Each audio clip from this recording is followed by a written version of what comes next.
हाँ दोस्तों, हरा रंगे।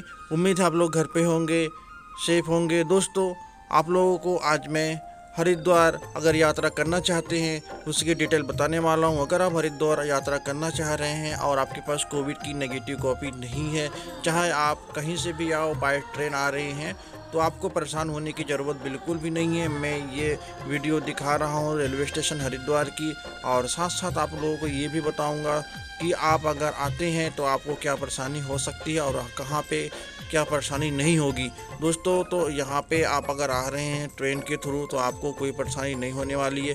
अगर आपके पास कोविड की नेगेटिव कॉपी नहीं है तो भी कोई दिक्कत नहीं है। यहाँ पे चेकिंग बहुत कम होती है। कभी अगर 1% चेकिंग हो गई, जैसे कि हरिद्वार लिखा है वहीं पे देख सकते हो चेकिंग हो रहा है, वहीं पे होता है। अगर एसी डोर से आएंगे तभी चेकिंग होगी, बाकी यहाँ पे बहुत सारे डोर है जहाँ से अगर आते हैं तो कहीं पे कोई चेकिंग नहीं होती है।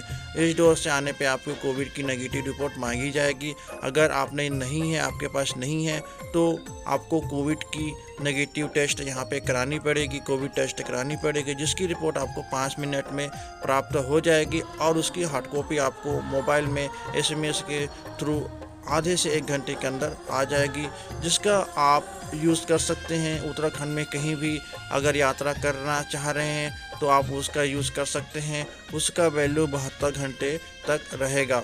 अगर आपने वैक्सीन की दोनों डोज लगा रखा है तो आपको कोविड टेस्ट की ज़रूरत नहीं पड़ने वाली है। अगर आपके पास बच्चे हैं 10 साल से छोटे हैं तो भी आपको कोविड टेस्ट की ज़रूरत नहीं पड़ने वाली है। काफ़ी सारे श्रद्धालु कहना था कि हम अगर 1 डोज लगाए हैं तो क्या, अगर आपने 1 डोज लगा रखा है तो आपको कोविड की टेस्ट की ज़रूरत पड़ने वाली है, चाहे वो आप रैपिड टेस्ट लेके आएँ या फिर RT-PCR। अगर आप बाय रोड आ रहे हैं तो आपको कोविड की टेस्ट की ज़रूरत पड़ने वाली है, क्योंकि वहाँ पे चेकिंग बूथ पहले लगा हुआ है और कोविड की जो चेकिंग बूथ है बाद में लगा हुआ।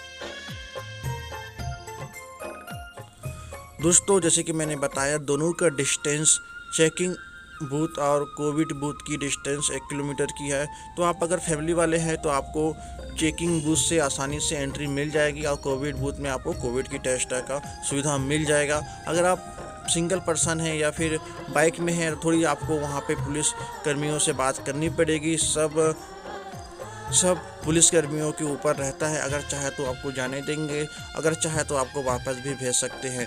कोविड टेस्ट के साथ साथ आपको रजिस्ट्रेशन स्मार्ट सिटी पोर्टल में भी करानी पड़ेगी। ख़ास तौर पर अगर हम उत्तराखंड के पहाड़ी क्षेत्रों में जा रहे हैं, जैसे कि मसूरी या फिर नैनीताल, वहाँ पे स्मार्ट सिटी रजिस्ट्रेशन मांग रहे हैं, तो आप वहाँ पे कोविड टेस्ट अगर नहीं ला रहे हैं तो आप कहीं पे, जैसे कि हरिद्वार में या फिर ऋषिकेश में या फिर आप रास्ते पे कहीं पे करवा सकते हैं। उसके बाद वहाँ पे रजिस्ट्रेशन भी करवा सकते हैं।